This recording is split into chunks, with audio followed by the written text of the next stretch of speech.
What's going on, y'all? This is Q Ortiz, your local San Diego massage therapist, musician, and artist. And today, I wanted to talk about some things that I feel, well, my Spanish journey, and some things that I feel helped with learning more Spanish. Because I know some people, they want to learn Spanish, and this is something. Mi español no es perfecto, pero está mejorando. It's getting better. Okay. So first off, when I started, it was 6th grade where I got introduced more to Spanish. Because I mentioned my mom is Puerto Rican, but she never taught me Spanish. When I would walk in the living room, and she was on the phone, if she was speaking English, once I walked in, she would switch to Spanish, so I didn't understand. All right, so that's my that's my introduction to Spanish. And with that, that's why I didn't grow up speaking Spanish, even though you see the Ortiz, that's where that comes from. Some people ask me, "Oh, where Ortiz? What is?" Yeah, my mom was Puerto Rican. So 6th grade happened. I was really interested, learning different vocabulary. Then 8th grade came, they put me in Italian, and that did not go well because I did not like the teacher and was not appreciative of being open to different languages and just focusing and applying myself in the class. I just did not. So that was a waste. Then fast forward 9th grade.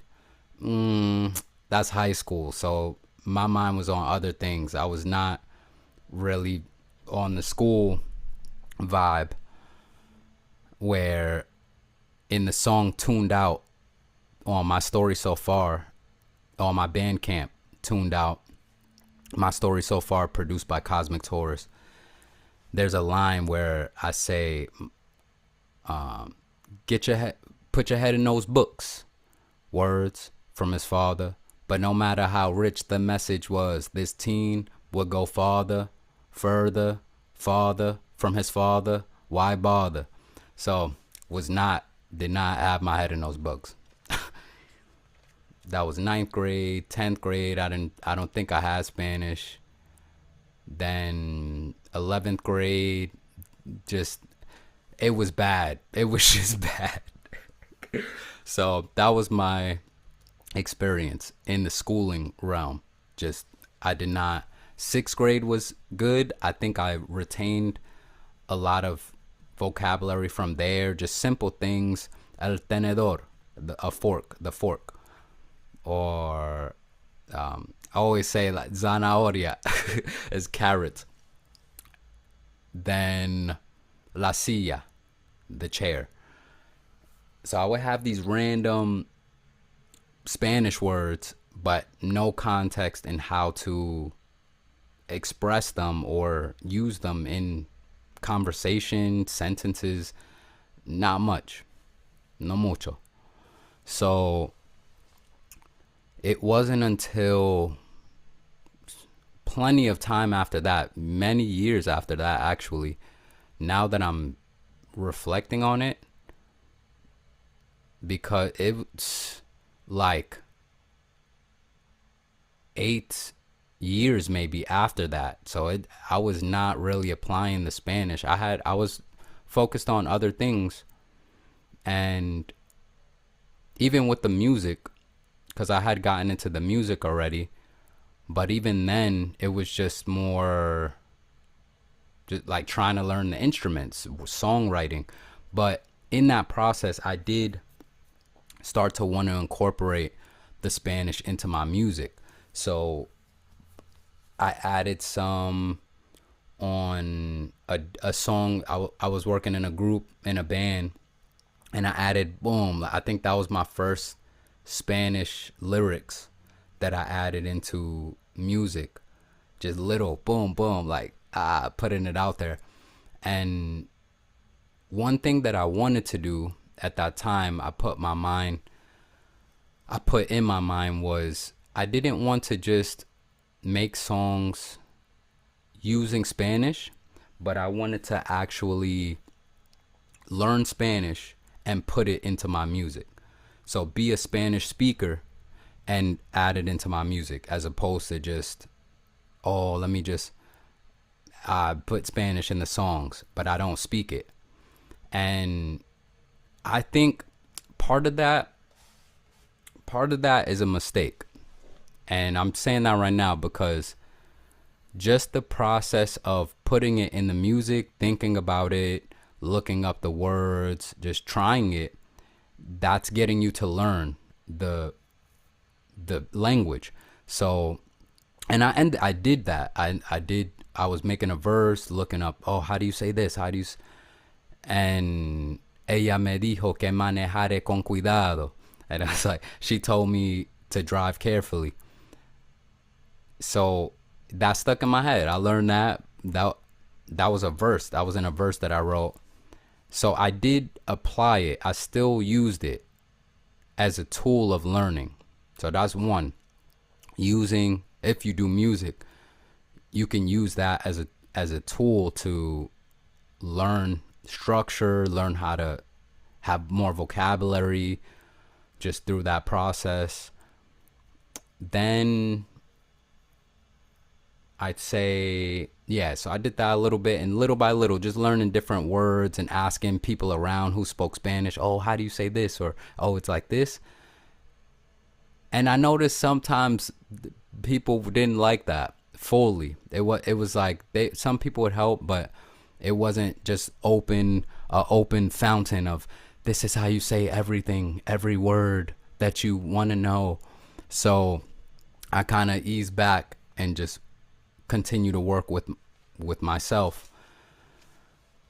So some space in between still, because it wasn't a main focus, but it was just one of those things. It's one of those things that you have on the back burner that you want to do, but you're not really taking all the action, but it's still there. It comes up every now and again.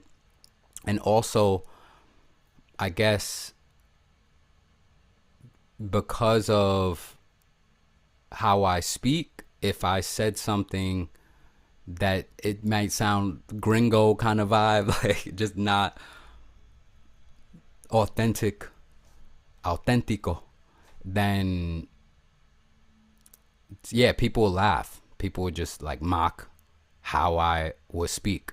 So then that was not fun. It just wasn't motivating in learning for me. And I can see where there's those different mindsets. It's like when you hear about people who perform well, if they're playing guitar, some people will look and go, oh man, I'll never play like that. I shouldn't even do it. I should just quit. And then there's another group of people who might look and go, ooh, I'm trying to get like that. Oh, let me. And it's a little, these are different examples, because it's not like the guitarist was mocking you, like they came up, watched your playing, and then say, you suck. It was just more, they're just doing their thing. And then you, based on your perception, it's all a matter of perception. That's a song of mine, if you look that up. It's all a matter of perception. Reasons behind our actions when we step in ourselves. We notice attachments, habits like hammocks, hanging around. So depending on your perspective, that's how you act. And with the mocking, I didn't take that nicely. It's just, it didn't feel like, okay, yeah, I'll show them. I didn't have that. It wasn't like, oh, I'm gonna get so good. It was like, dang, like, So yeah, that was just like a punch, boom. So I got hit, and didn't really speak with them, didn't speak with them in Spanish anymore. Then after I ended up sometime after I ended up in conversational classes with the Spanish and just getting better, writing out what day is it, what como qué día es hoy, or like what's today, qué hora es, what time is it, that kind. Cuál es la fecha, what's the date, and then you would write things that you're doing. So in that process, you're looking up, oh, how do I say I'm doing this, or I'm speaking, I'm writing, whatever it is. You just learn each day. If that's something you're doing every day, that was the homework. You do every day. You write out these different things, and you learn how to say what the date is. You learn how to say what time it is. You learn how to say what you're doing, at least a few phrases. So I started that process a little more. Then when I went to, so shortly after that, I ended up going to Colombia and found out that I didn't, I was lacking in listening. My listening skills was no bueno, not good. And I didn't understand, no entendí todo de toda gente estaba diciendo. I didn't understand anything. I didn't understand anything that like everybody was saying. It was like, what? Even like, oh, we're going here. I had no idea. So that was rough for me. And that's where I think listening, there's 4 different aspects. There's the listening, the reading, the speaking, and writing, right? You have those 4: reading, listening, speaking, writing. There are different aspects of your learning where, for me, I had more reading. I could read better. I'll read something and go, oh, I could read that. I'm better. Writing, similar, just kind of, yeah, similar experience. The listening, no. Speaking, listening, no. I was not practicing that. So that was a rude awakening. The second time I went to Colombia, I had the chance to connect with more people who spoke the Spanish, and then we could just find a way to meet each other, and that helped more as well. And they weren't judgmental. They were just very simple, and that's helpful. It's good to have somebody that's not judgmental when you're trying to learn, because yeah, once there's judgment involved, it messes up the flow. Unless you're able to just take that out of it and just do your thing. And that's a good point. It's more about strengthening your internal self. So then even if somebody was joking on you, you could still just be like, yeah, but I'm learning, and I'm gonna get better, and I'm just do this. So that's a lesson, because after that is more, that's what it is. It's just, this is what I'm doing. So whether you want to laugh, like, so don't practice with me. I'll just practice with this person who's not laughing and get better, and whatever. Just keep moving forward, keep going with it.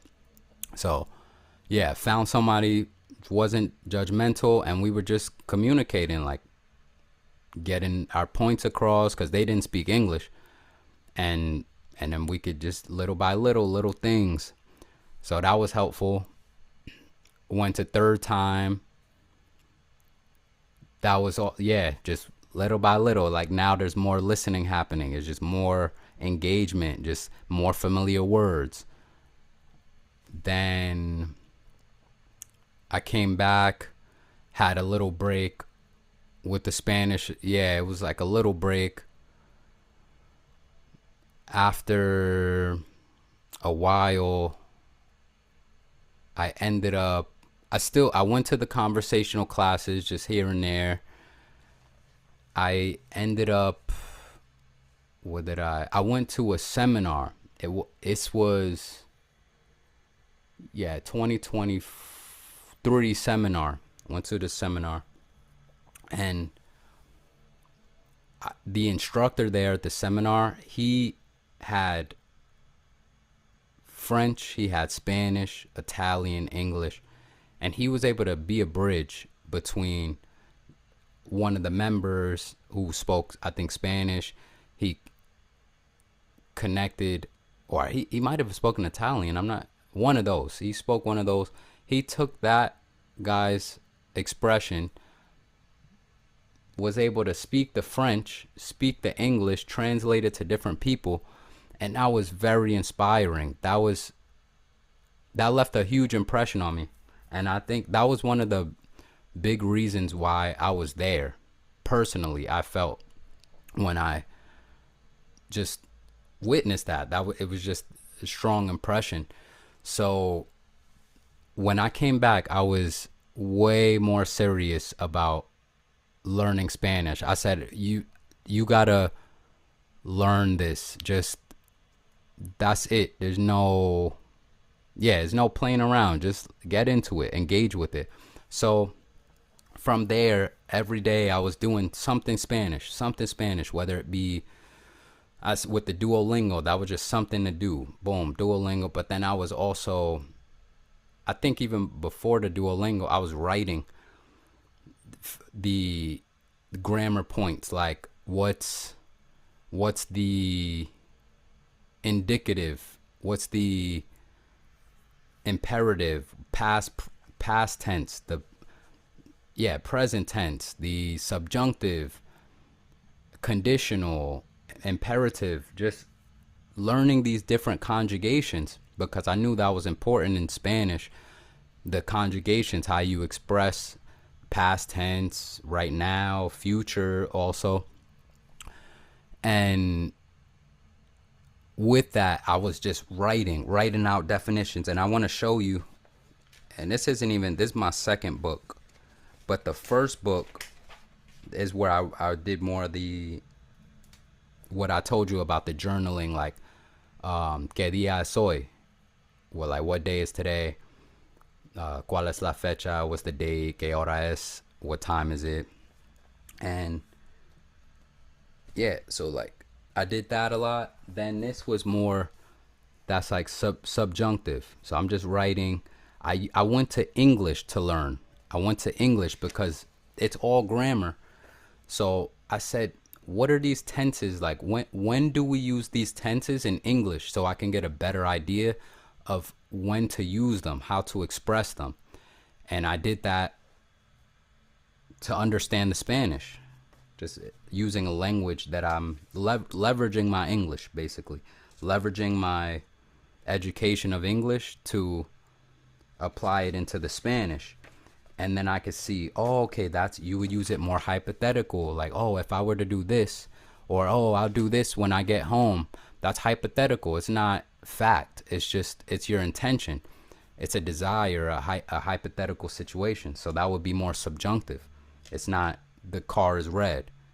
It's, oh, after I finish my homework, I'll do, but it's like you didn't finish your homework, and that's if you finish your homework, and it's all in the air at that point. So that's what I had to learn specifically for myself more, when these things are used, how are these words used. Then I said, I want to start from the beginning. And the beginning to me is, just say like in spiritual terms, is the existence, right? Like to be, estar, ser. Estar es temporary, ser es más permanente, is more permanent. So, okay, estar, ser, to be. Figure out, because a lot of the confusion in estar and ser is because they both mean to be, but because they apply in different situations, that's where basically I took estar, to be, what situations they could occur, position, location, action, condition, emotion, like estoy en casa. This, I'm home, and estoy en casa. Estoy en el carro. I'm in the car. Or that's all. That's a location. Position could be more.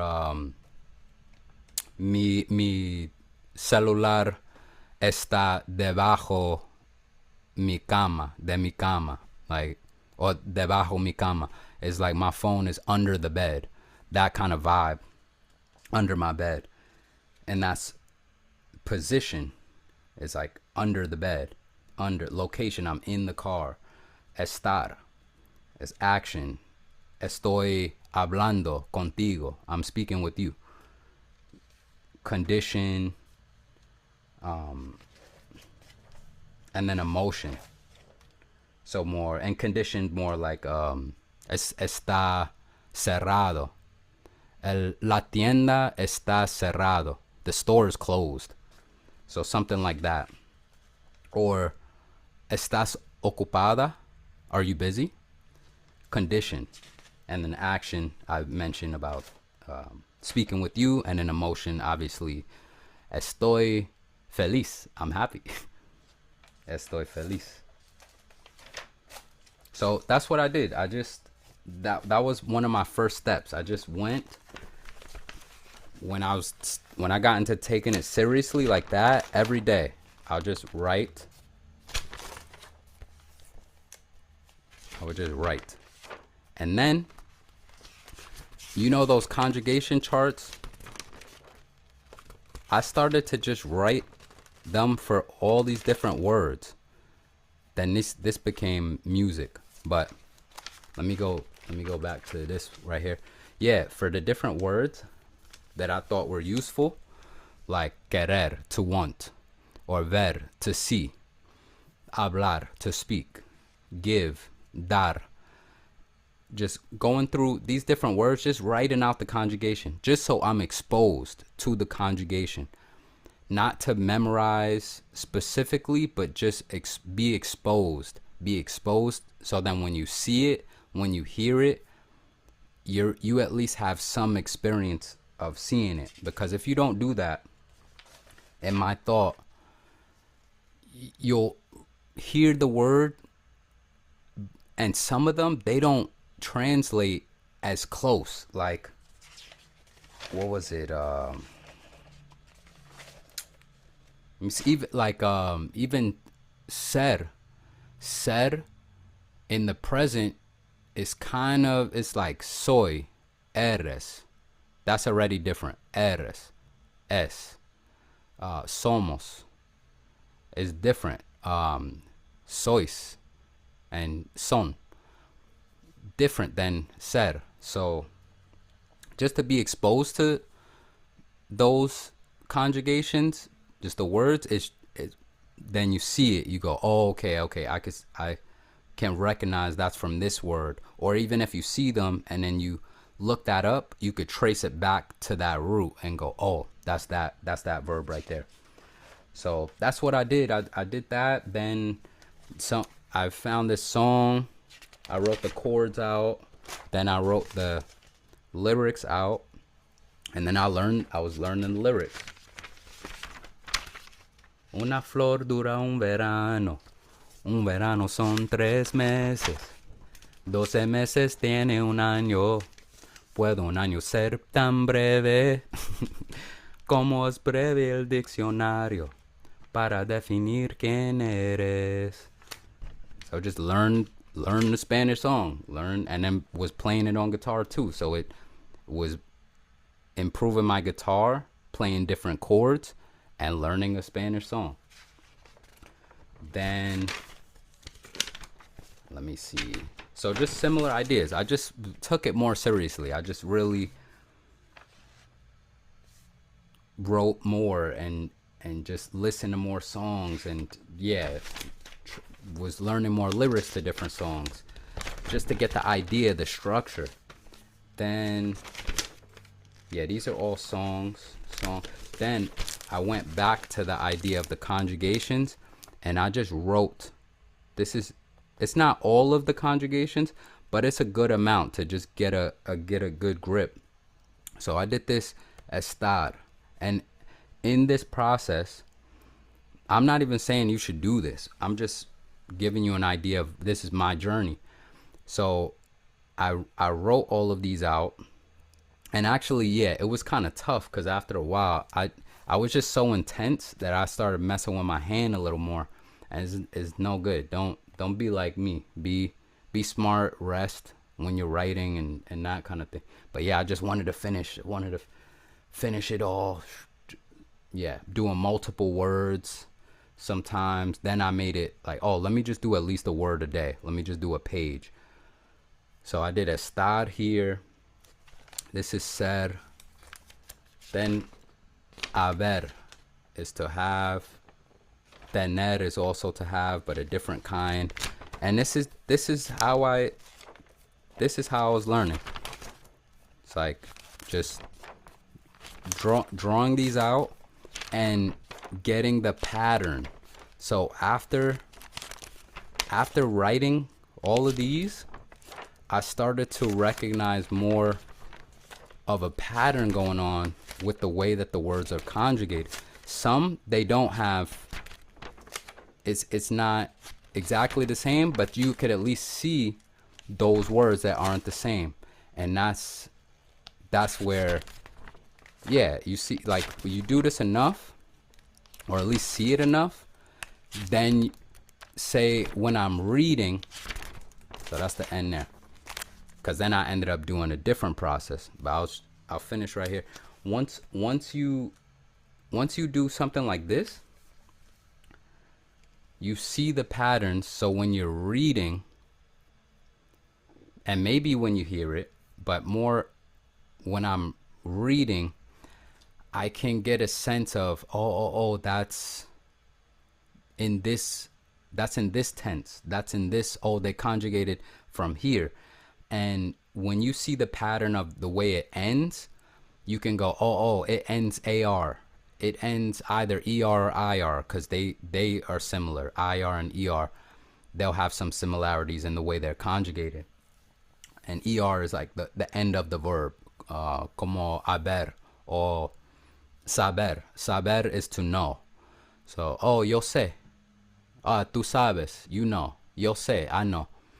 And that's different. So that's where you're exposed to the conjugations, then you see how they're used. Now, from that process, yeah, when I'm reading, now I can identify, oh, that's this, that's from this tense.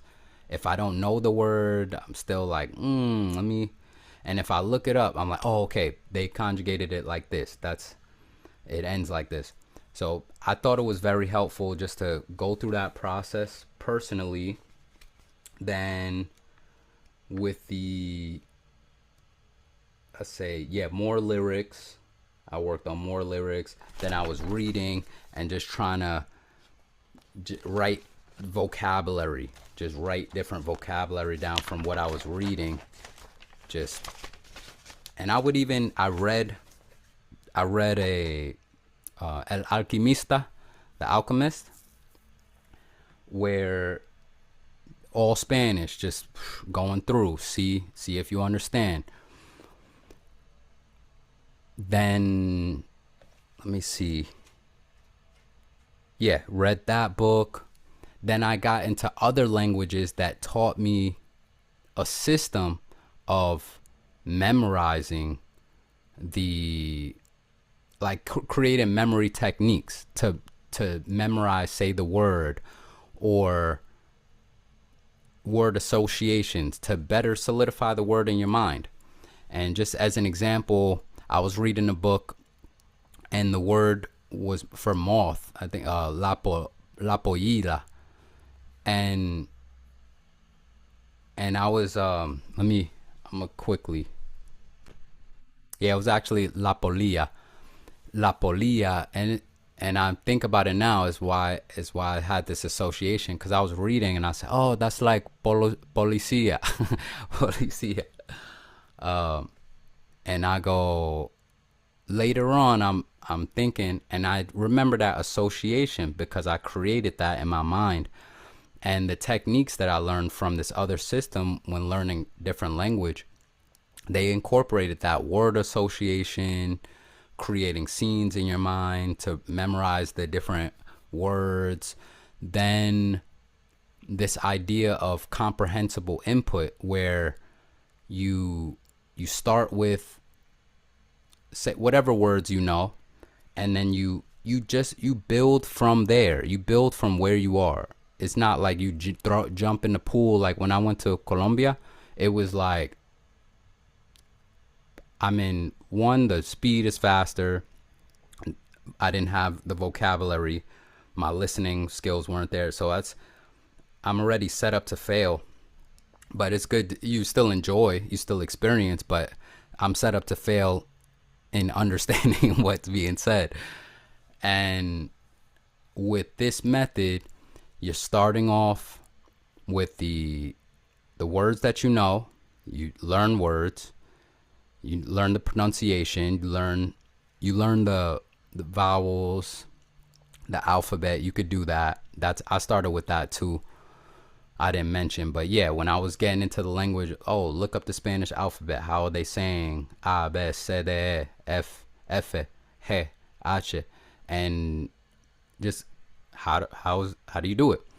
Then with those words, then you're building sentences. You look at sentences with those words, and little by little, you expand your knowledge on with the language, because you're starting here and you're just building,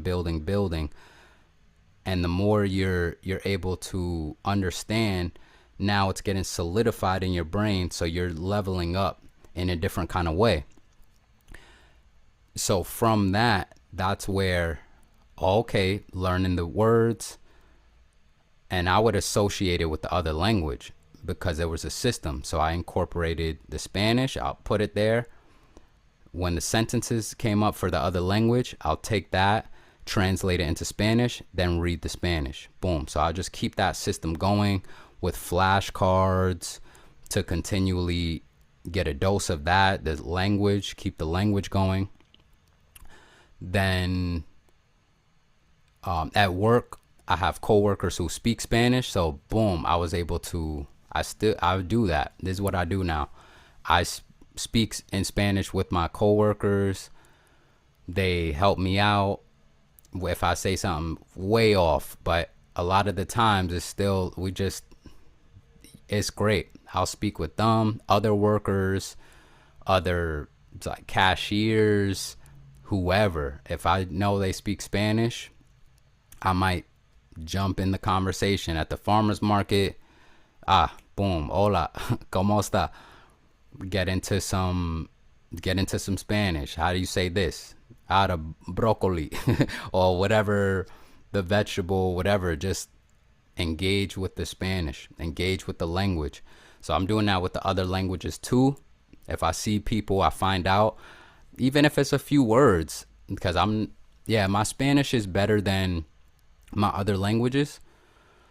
So that's where I'm more at that level now, just basic conversation, able to express thoughts, ideas, and it's continuing to improve the more I work on it. And the last thing I want to share, because this is where we are today, is something called language islands that I got hip to in learning this other language, being a part of this community, is the aspect of you're creating phrases, you're creating language islands. Say if one block of text is introductions. So if you started off, you go, what's your name? My name is. How old are you? I'm this years old. this many years old. Where are you from? I'm from here. If you list that out, say you have 5 phrases and you translate that into Spanish. Now you have ¿Cómo te llamas? Or if it's more respectable person, ¿Cómo se llama usted? And you have that translated, then you translate, you don't translate, you take that and turn it into audio, and then you could take that, the text, put them onto flashcards, listen to the audio on repeat, hear, ¿Cómo te llamas? Me llamo Q Ortiz. ¿Cuántos años tienes?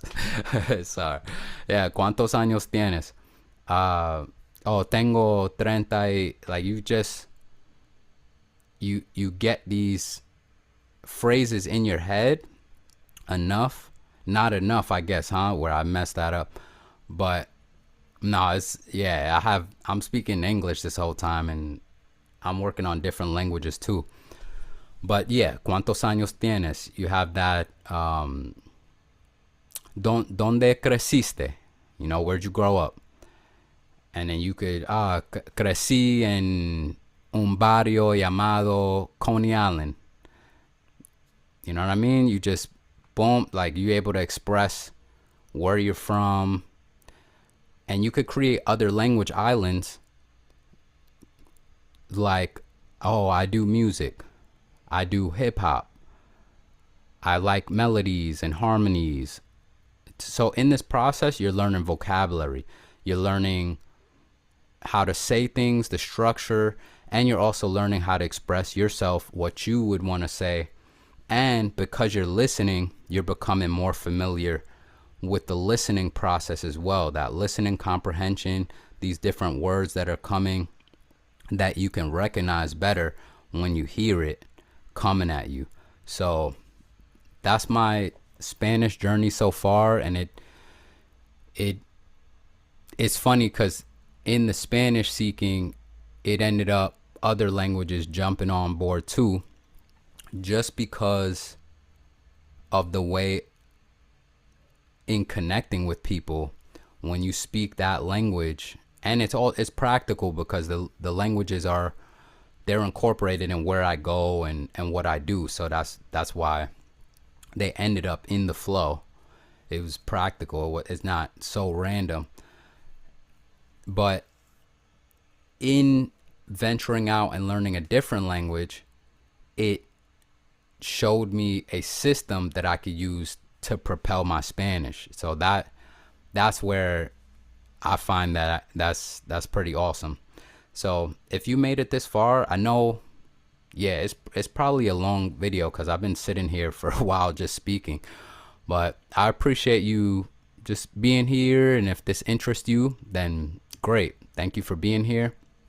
And yeah, because if you're not here, then you don't hear this. So I hope, you enjoyed other videos, but definitely hope this is helpful just to see that it's a journey, it's a process. It's not just maybe for some people it's like boom, boom, boom, but it's lifelong. You just, there's no time limit. It's just, you start the process, and it's more about how serious you are in learning, because if you're not serious about it, it can take a while.